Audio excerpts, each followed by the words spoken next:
que le cuentas al mundo antes de que exista ya no te pertenece del todo. Y lo que no te pertenece del todo no puede crecer del todo.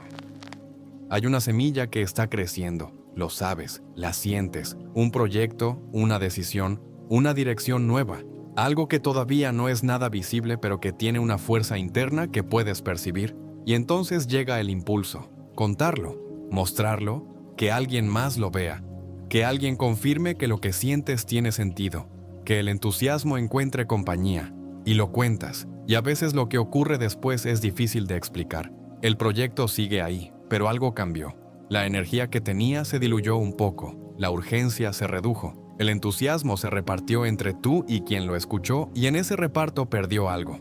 No es superstición, es psicología.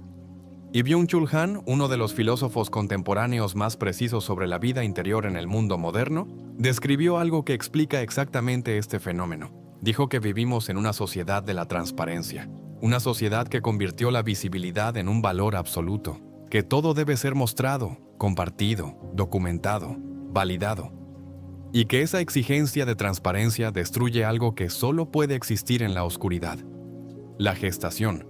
Este video es sobre el derecho a la oscuridad, el derecho a que algo importante tome forma en silencio, lejos de la mirada de quien todavía no puede verlo completo.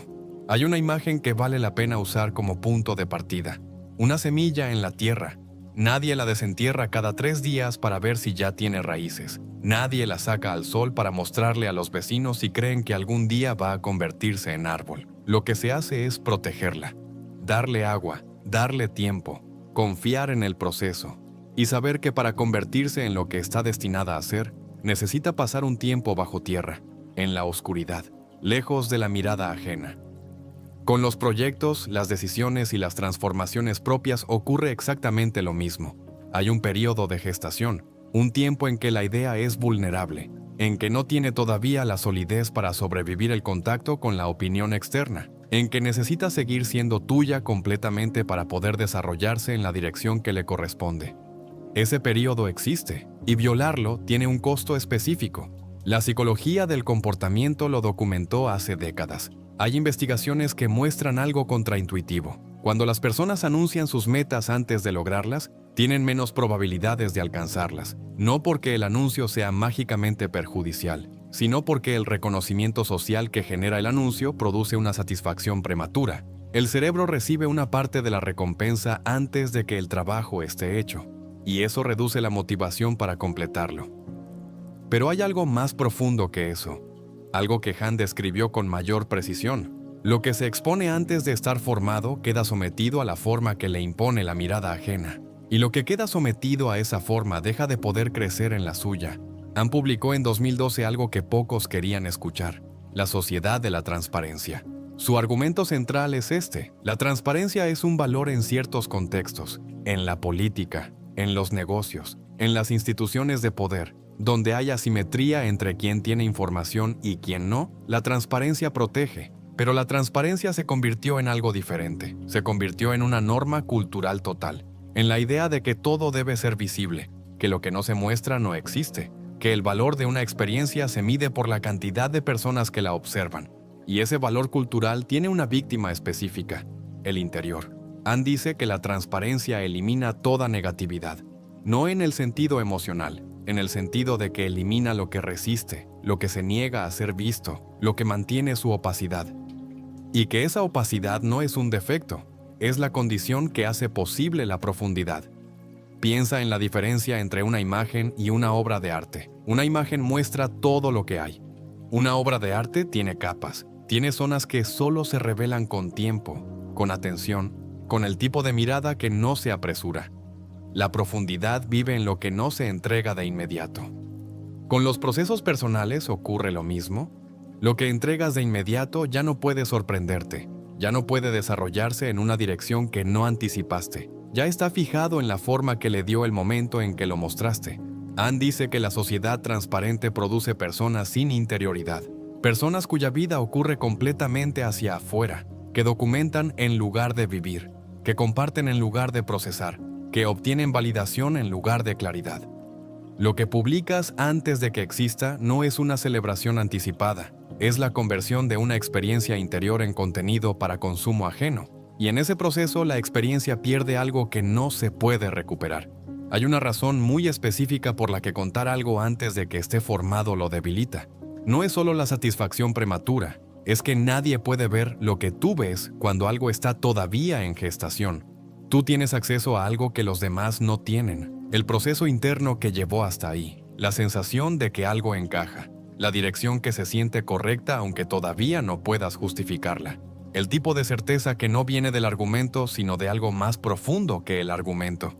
Cuando lo cuentas, quien escucha solo tiene acceso a las palabras, y las palabras son siempre una representación incompleta de lo que realmente ocurre adentro. Entonces quien escucha evalúa las palabras con su propio sistema de referencias, con sus propias experiencias de lo que funcionó y lo que no, con sus propios miedos sobre lo que es posible y las preguntas que hacen, los silencios que se producen, los gestos de cautela aunque sean bien intencionados entran en ti como información, no necesariamente como crítica, a veces simplemente como ruido, como interferencia en una señal que hasta ese momento era clara.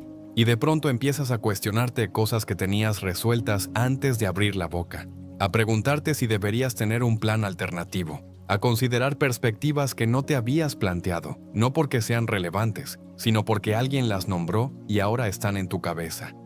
Si lo que estás escuchando te está llegando, hay alguien en tu vida que también lo necesita escuchar.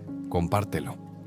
Y si quieres que sigamos teniendo estas conversaciones, suscríbete. Seguimos. No estoy diciendo que la opinión externa no valga nunca. En el momento correcto, con la persona correcta, la perspectiva ajena puede ser exactamente lo que se necesita. Pero hay un tiempo para eso. Y ese tiempo no es cuando la semilla todavía está bajo tierra. La duda más destructiva no es la que genera el fracaso. Es la que genera a alguien que te quiere, pero que no puede ver lo que ves porque tú todavía no lo has terminado de ver. Aquí hay que hacer una distinción importante. Porque hay dos maneras de moverse en silencio que parecen iguales desde afuera, pero que son radicalmente diferentes. La primera es el silencio del ego, el que dice, no voy a contar nada para que cuando llegue el resultado sorprenda a todos. El que guarda el proceso para maximizar el impacto de la revelación. El que está pensando en la audiencia todo el tiempo, solo que en lugar de buscar validación ahora, la está acumulando para un momento de mayor efecto. Ese silencio sigue siendo ruidoso por dentro. Sigue girando alrededor de la mirada ajena, solo que la gestiona con más paciencia táctica y no produce la profundidad real, porque la atención sigue estando hacia afuera.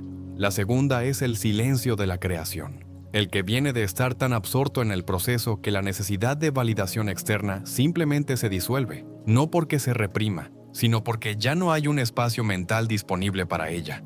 La atención está completamente invertida en lo que se está construyendo. Ann describe esto cuando habla de la vida contemplativa que la modernidad destruyó al no dejar ningún espacio que no esté orientado a la producción visible. Esa capacidad de estar completamente presente en algo que no tiene que ser mostrado para ser real.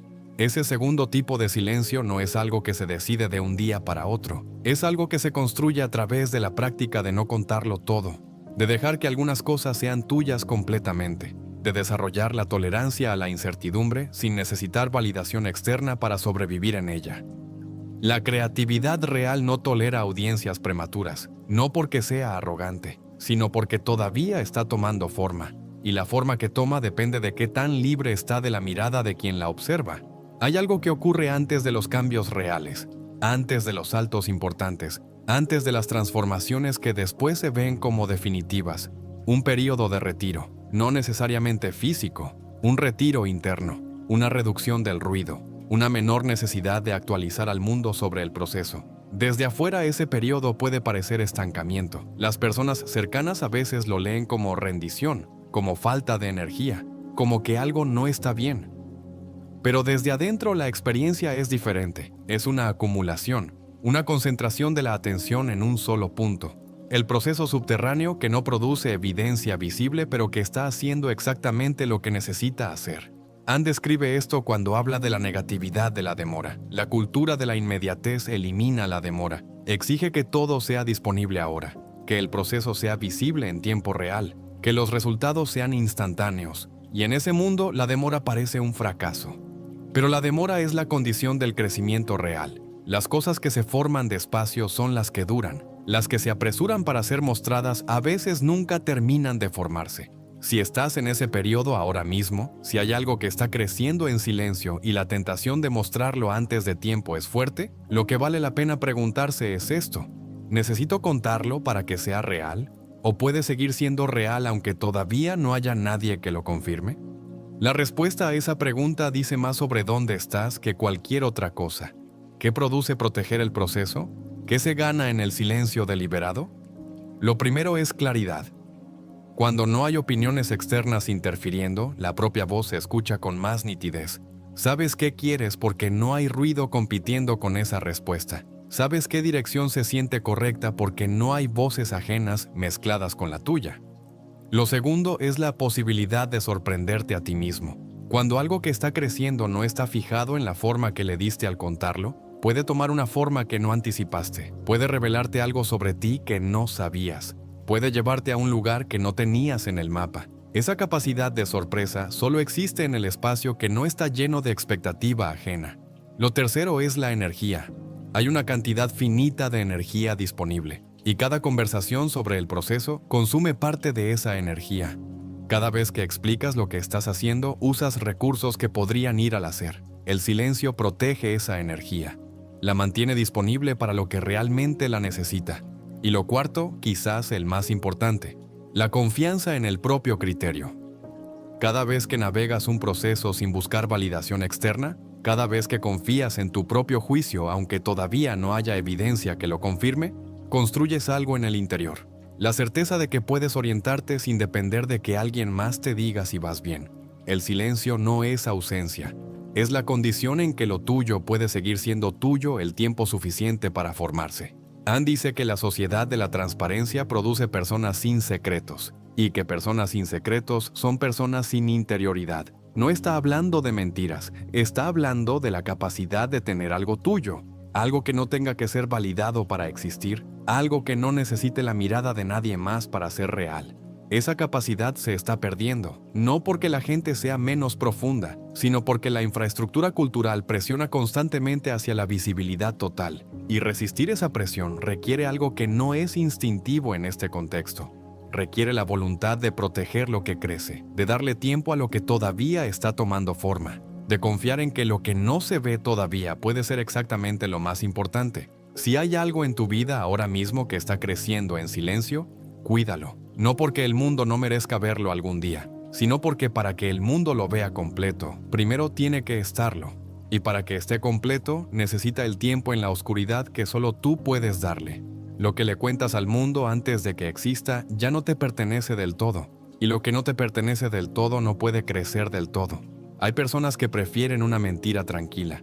Y hay personas que prefieren una verdad que duele. Si eres de los segundos, este canal es tuyo. Suscríbete. Esto no ha terminado.